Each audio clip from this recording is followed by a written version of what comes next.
So in today's video, we're going to take a look at what's going to happen if Russia tries to form an empire in 2024. And you guys know the drill, they're going to be invading some of their neighboring countries in order to form an empire. And yeah, let's get right into the video. So we all know that Russia is currently at war with Ukraine. And if I'm not wrong, these parts are under the Russian control. So yeah, the first thing that they're going to be doing is they're going to be annexing Belarus. They didn't even have to fight each other because they love each other. There's no need for two separate countries when all of their culture is the same, and Belarus literally translates to White Russia. So now this union is going to change a lot of things for Ukraine. After taking over all of Belarus, now the Russians are pushing into Ukraine from the northern sides, thus reaching the gates of Kyiv. But once again, let me tell you that this is going to take a lot of time because all of the Western countries are supporting Ukraine. But at last, Kyiv is taken, and now the Russians are using all of their military capabilities to take all of Ukraine. This goes extremely well as the Ukrainians have lost their morale. And now the Ukrainians are going towards Poland to seek refuge, and the rest of Ukraine just surrenders. And now it's time to look at a peace deal, and we can see all of Ukraine getting annexed by Russia. But there's one thing that I always forget to mention in my empire videos. That thing is that there are no major world alliances like NATO, CSTO, or the United Nations, because if they would exist, then they would never let these countries to expand, and that's not what I want in my videos. So yeah, there are no major world alliances right now. Anyways, the next countries which they're going to be invading are Latvia, Estonia, and Lithuania.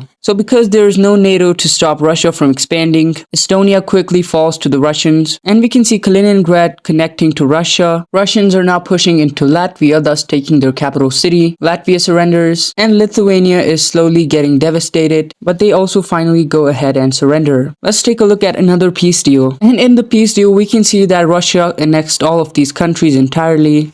And yeah, now they're looking very good. They have a very strong military by now, and no one can stop them. So for right now, they're done with all of Eastern Europe, and now they're going to the Caucasus, where now they're at war with Georgia. Now the Russians already have some proxies over here in Georgia, but this invasion is going to take a lot of time because all of Georgia is mountainous. But since Russia is very strong and their military has expanded so much, Georgia had no chance, and now they're completely annexed. So in the peace deal, we can see a complete annexation of Georgia, and they're not going to be doing anything in the Caucasus because Armenia is their major ally, and if they were to invade Azerbaijan, then that would trigger Turkey to get in this war, so they don't want that for now. And now they're going to be focusing on Central Asia, which from historical times has been a part of Russians, whether it be the Russian Empire or the Soviet Union. So yeah, now we can see that Russia has declared war on Kazakhstan and Uzbekistan. So now we can see that Russians are pushing into Kazakhstan from the western sides, as well as a push made in order to take the capital city, which they do so successfully. And now in a very quick manner, they're taking all of Kazakhstan without much resistance. And at this point, Kazakhstan goes ahead and surrenders. Now Uzbekistan is like, we can't fight a war against Russia because look at this. Who would even want to go against this country? So they go ahead and surrender. Time to look at another peace deal. Well, once again, we can see complete annexation of Kazakhstan and Uzbekistan. And now they're done with Central Asia. They don't want to go against Kyrgyzstan, Tajikistan, and Turkmenistan. I don't know why, but they just don't want to invade them. And before going to Europe once again, they go ahead and start an invasion of Mongolia. Now Mongolia is a very weak country, so they don't stand a chance against the Russians. They're losing ground to the Russians and they can't do anything. And things go from bad to worse when China decides to join this war, and they start their own push into Mongolia in order to take some parts of it before the Russians get everything. And due to China's involvement in this war, Russia was not happy with it, and they accelerate their push into Mongolia, thus taking their capital city and some other major parts. China was also able to take the rest of Mongolia. And yeah, Mongolia is split between Russia and China now. Let's take a look at this peace negotiation.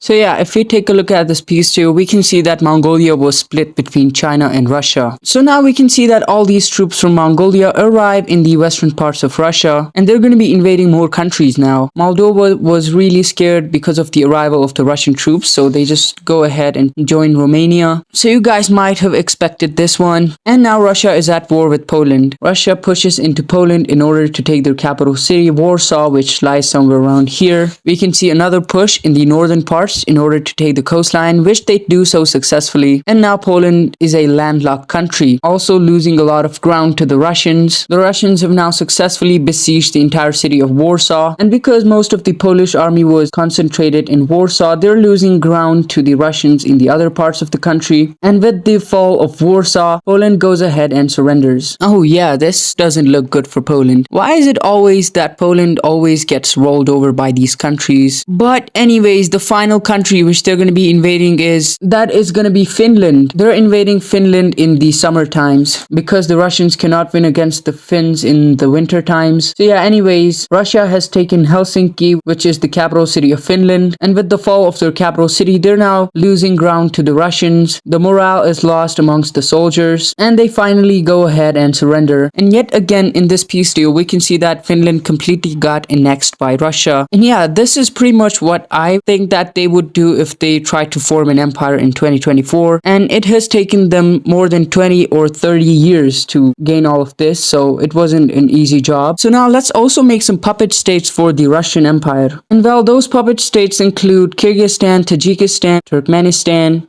Azerbaijan, Armenia, Romania, Hungary, and Slovakia. And this is huge, and I don't know if they could hold on to all of this land. But yeah, this is going to be it for today's video. If you enjoyed this video, make sure to subscribe, leave a comment, and tell me what you guys want to see in the future. Yeah, thank you for watching.